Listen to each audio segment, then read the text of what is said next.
ಯಾಕೆ toxic boss ನ toxic work place ನ ಬಿಟ್ಟು ಹೋಗಲ್ಲ ಅನ್ಕೊಳ್ಳಿ. ಸುರೇಶನ ಎಂಪ್ಲಾಯಿ 7 years ಒಂದೇ ಕಂಪನಿಯಲ್ಲಿ ಕೆಲಸ ಮಾಡಿದಾನೆ. ಒಂದು ಕ್ವಾರ್ಟರ್ ನಲ್ಲಿ ಅವ್ನ್ ಸೇಲ್ಸ್ ಟಾರ್ಗೆಟ್ ರೀಚ್ ಆಗಿಲ್ಲ ಅಂತ ಒಂದ್ ಮ್ಯಾನೇಜರ್ ನಿಮ್ಮಂತವರಿಂದಾನೆ ಕಂಪ್ನಿ ಉದ್ಧಾರ ಆಗ್ತಿಲ್ಲ ಅಂತ ಎಲ್ಲಾರ ಮುಂದೆ ಕೂಗಾಡಿ ಕೆಟ್ಟ ಮಾತಾಡಿ ಅವಮಾನ ಮಾಡಿದ್ರು ಸುರೇಶ್ ವಾಯ್ಸ್ ರೈಸ್ ಮಾಡೋ ಹಾಗಿಲ್ಲ.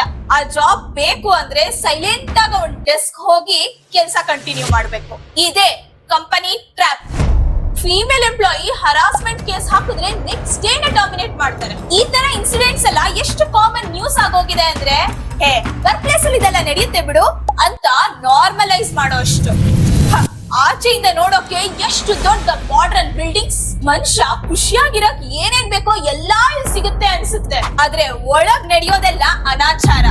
TCS ನಲ್ಲೂ ಇದೇ ನಡೆದಿದ್ದು. ಧೈರ್ಯ ಮಾಡ ಹೆಣ್ಮಕ್ಳು ಕೇಸ್ ಹಾಕಿದ್ರು. ನಂಗ್ ಶಾಕಿಂಗ್ ಅನ್ಸಿದ್ದೇನ್ ಗೊತ್ತಾ, ಈ TCS, ವಿಪ್ರೋ, ಇನ್ಫೋಸಿಸ್ ಎಲ್ಲ ಇವತ್ತೆನ್ನೆ ಕಂಪನಿಗಳಲ್ಲ.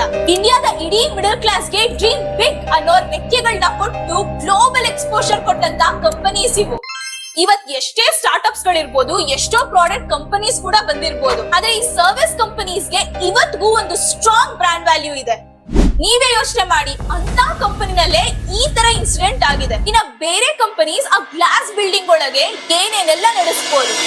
ಪ್ರತಿ ವರ್ಷ ಎಷ್ಟು ಸಾವಿರ employees verbal abuse, extreme pressure, harassment ಇಂದ ಕುಗ್ಗೋದ್ರು ಅದ್ ಯಾವ್ದು ರಿಪೋರ್ಟೇ ಆಗಲ್ಲ. ಯಾಕಂದ್ರೆ ಇಂಡಿಯಾದಲ್ಲಿ ವರ್ಕ್ ಪ್ಲೇಸ್ ಪ್ರೊಟೆಕ್ಷನ್ ಲಾಸ್ ಏನೋ ಇದೆ, ಸ್ಟ್ರಾಂಗ್ ಆಗೇ ಇದೆ, ಆದ್ರೆ ಪೇಪರ್ ನಲ್ಲಿ ಮಾತ್ರ. ಮುಂದೆ ಹೇಳ್ತೀನಿ ಇದ್ರ ಬಗ್ಗೆ. ಇಂಥ ಕೆಲ್ಸದಲ್ಲಿ ಯಾಕಿರ್ಬೇಕು, ಬಿಟ್ಟು ಹೋಗೋದಲ್ವಾ ಅಂದ್ರ? ಹಾಯ್, ನಾನ್ ಚೈತ್ರ. MNC ಅಲ್ಲಿ HR ಆಗಿರೋ ಎಕ್ಸ್ಪೀರಿಯನ್ಸ್ ಇಂದ ಹೇಳ್ತಾ ಇದ್ದೀನಿ, ಬಿಟ್ಟು ಹೋಗೋದು ಅಷ್ಟ್ ಈಸಿ ಅಲ್ಲ. ಎಂಪ್ಲಾಯೀಸ್ ಗೆ ಚಿನ್ನದ ಬೇಡಿ ಹಾಕಿ ಎಲ್ಲಾ ಆಂಗಲ್ಸ್ ಇಂದನೂ ಲಾಕ್ ಮಾಡೋ ಟೆಕ್ನಿಕ್ ಗೊತ್ತಿರುತ್ತೆ ಒಂದು ಕಂಪನಿಗೆ. ಏನಿದು ಅಂತ ಹೇಳ್ತಾ ಹೋಗ್ತೀನಿ, ಮಿಸ್ ಮಾಡದೆ ನೋಡಿ ಈ ಕಟ್ಟು ಸತ್ಯಗಳನ್ನ. ಫಸ್ಟ್ ಟ್ರ್ಯಾಪ್, ಈ ಪೇಪರ್ ಮೇಲೆ ಮಾತ್ರ ಇರೋ ಲಾಸ್. ಪಾಶ್ ಇಂದಾನೆ ಸ್ಟಾರ್ಟ್ ಮಾಡೋಣ. Prevention of sexual harassment. Female employees ನ ಕಾಪಾಡೋಕೆ ಮಾಡಿರೋ ಒಂದು ಸ್ಟ್ರಾಂಗ್ ಆಕ್ಟ್ ಇದೆ. ಇದ್ರ ಪ್ರಕಾರ ಲೀಗಲಿ ಯಾವುದೇ ಕಂಪನಿಯಲ್ಲಿ 10ಕ್ಕಿಂತ ಜಾಸ್ತಿ ಎಂಪ್ಲಾಯೀಸ್ ಇದ್ರೆ ಅಲ್ಲಿ ಒಂದು ಇಂಟರ್ನಲ್ ಕಂಪ್ಲೇಂಟ್ಸ್ ಕಮಿಟಿ ICC ಇರ್ಲೇಬೇಕು. ಆದ್ರೆ ಎಷ್ಟೊಂದು ಎಂಪ್ಲಾಯೀಸ್ ಗೆ ನಾವು ICC ಹೋಗಿ ಕಂಪ್ಲೇಂಟ್ ಕೊಡ್ಬೋದು ಅನ್ನೋ ಅವೇರ್ನೆಸ್ ಇರಲ್ಲ. ಈ TCS ಕೇಸ್ ನಲ್ಲೂ ಈ ಕಮಿಟಿನೇ ಇನ್ಆಕ್ಟಿವ್ ಆಗಿತ್ತು ಅಂತ ಹೇಳಿದ್ದಾರೆ. ನಿಮಗ್ ಗೊತ್ತಾ, ಆ ಕಮಿಟಿ ಇದ್ರು ಅದ್ರಲ್ಲಿ ಒಬ್ರೇ ಎಕ್ಸ್ಟರ್ನಲ್ ಕನ್ಸಲ್ಟೆಂಟ್, ಮಿಕ್ದವರೆಲ್ಲ ಆ ಕಂಪನಿ ಎಂಪ್ಲಾಯೀಸೇ ಆಗಿರ್ತಾರೆ. ಈಗ ನೀವ್ ಹೇಳಿ, ಒಬ್ರಿಗೆ ತೊಂದರೆ ಕೊಡೋ ಪವರ್ ಯಾರಿಗ್ ಜಾಸ್ತಿ ಇರುತ್ತೆ? ಹೈಯರ್ ಪೊಸಿಷನ್ಸ್ ಅಲ್ಲಿ ಇರೋರ್ಗೆ ಜಾಸ್ತಿ ಅಲ್ವಾ? ಅದಕ್ಕೆ ಕಂಪ್ಲೇಂಟ್ ಮಾಡಿದ್ರು ಬಯಾಸ್ ಡಿಸಿಷನ್ಸ್ ಕೊಡೋ ಚಾನ್ಸಸ್ ಹೈ ಇರುತ್ತೆ. ಹೀಗೆ ಲಾಸ್ ಇದ್ರು ಎಕ್ಸಿಕ್ಯೂಟ್ ಆಗ್ತಿಲ್ಲ. ನೆಕ್ಸ್ಟ್ ಲೇಬರ್ ಲಾಸಿಗೆ ಬರೋಣ. ಕೇಳಿ, ಇಂಡಿಯಾದಲ್ಲಿ ಲೇಬರ್ ಲಾಸ್ ಇರೋದು ವರ್ಕ್ ಮೆನ್ ಗೆ ಮಾತ್ರ.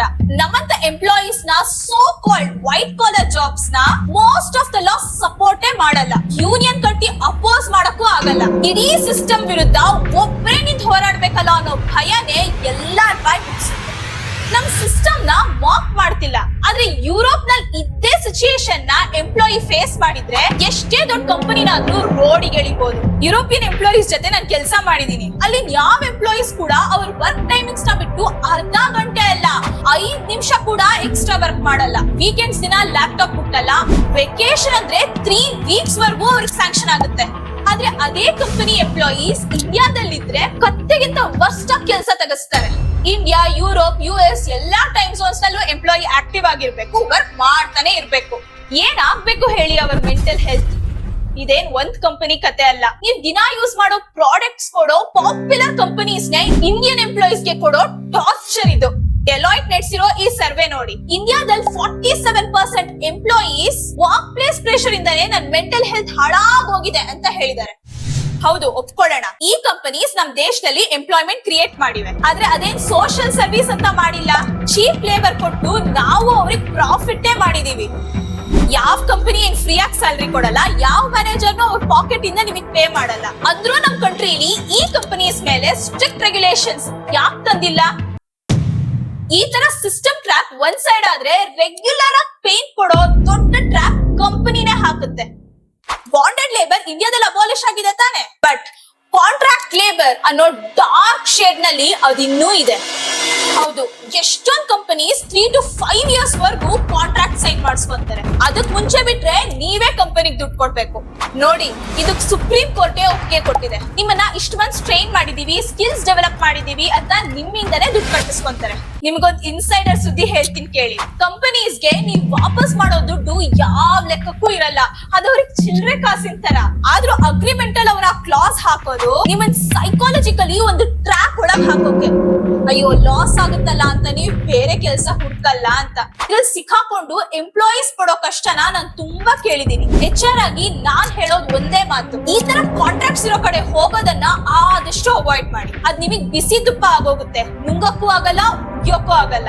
ಇಂಡಸ್ಟ್ರಿ ಸ್ಟ್ಯಾಂಡರ್ಡ್ಸ್ ಗಿಂತ ಕಮ್ಮಿ ಸ್ಯಾಲರಿ ಕೊಟ್ರು, ವರ್ಕ್ ಪ್ರೆಷರ್ ಜಾಸ್ತಿ ಹಾಕಿದ್ರು ನೀವ್ ರಿಸೈನ್ ಮಾಡೋದು ಈಸಿನೇ ಇರಲ್ಲ. ಇದೊಂದ್ ಕತೆ ಆದ್ರೆ ಇನ್ನ ನೋಟಿಸ್ ಪೀರಿಯಡ್ ಕ್ಲಾಸ್, ಕಾಂಪಿಟೇಟರ್ ಕಂಪನಿಗೆ 1 or 2 years ಸೇರ್ಬಾರ್ದು ಅನ್ನೋ ಕ್ಲಾಸಸ್ ಕೂಡ ಹಾಕಿರ್ತಾರೆ.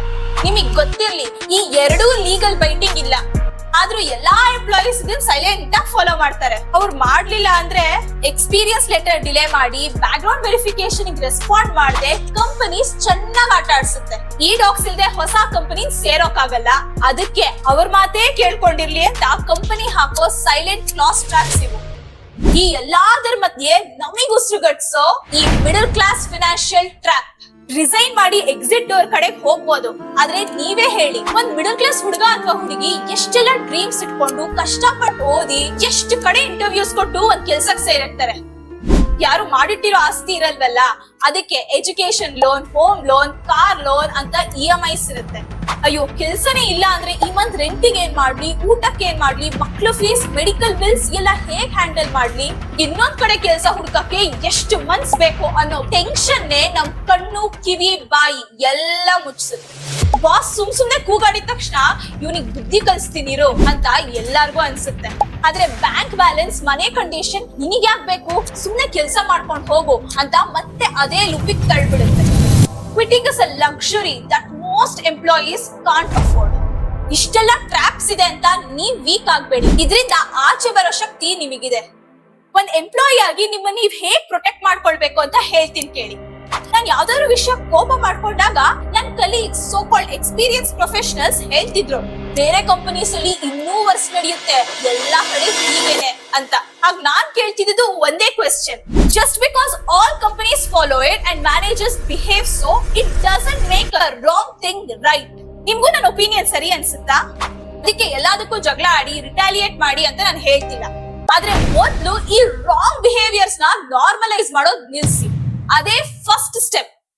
ಸೆಕೆಂಡ್, ಹೌದು ಕೆಲ್ಸ ಮುಖ್ಯನೇ, ಆದ್ರೆ ಆ ಭಯ ನಿಮ್ ಸೆಲ್ಫ್ ರೆಸ್ಪೆಕ್ಟ್ ನ ಡ್ಯಾಮೇಜ್ ಮಾಡೋಕ್ ಬಿಡ್ಬೇಡಿ. HR ನೋಡ್ಕೊಂತಾರೆ, ಸೀನಿಯರ್ಸ್ ಕಂಪ್ಲೇಂಟ್ ಮಾಡ್ತಾರೆ ಅಂತ ಸುಮ್ನೆ ಕೂತ್ರೆ ಏನು ಚೇಂಜಸ್ ಆಗಲ್ಲ. ಯಾಕಂದ್ರೆ ಸಿಸ್ಟಮ್ ನಲ್ಲಿ ಇದ್ದು ಅವರೆಲ್ಲ ಇನ್ಸಿಡೆಂಟ್ಸ್ ನ ನಾರ್ಮಲೈಸ್ ಮಾಡಕ್ ಕಲ್ತಿರ್ತಾರೆ. So protect yourself. Third, ನೋಡಿ, ಪವರ್ ಇಂಬ್ಯಾಲೆನ್ಸ್ ಇದ್ದೇ ಇರುತ್ತೆ. ಕಂಪನಿನಲ್ಲಿ ಸೀನಿಯರ್ಸ್, ಮ್ಯಾನೇಜರ್ಸ್ ಮತ್ತೆ ಅವ್ರಿಗೆ ಕ್ಲೋಸ್ ಆಗಿರೋರು ಬೇರೆಯವ್ರ ಮೇಲೆ ಡಾಮಿನೇಟ್ ಮಾಡ್ತಾನೆ ಇರ್ತಾರೆ. You have to show them their boundaries.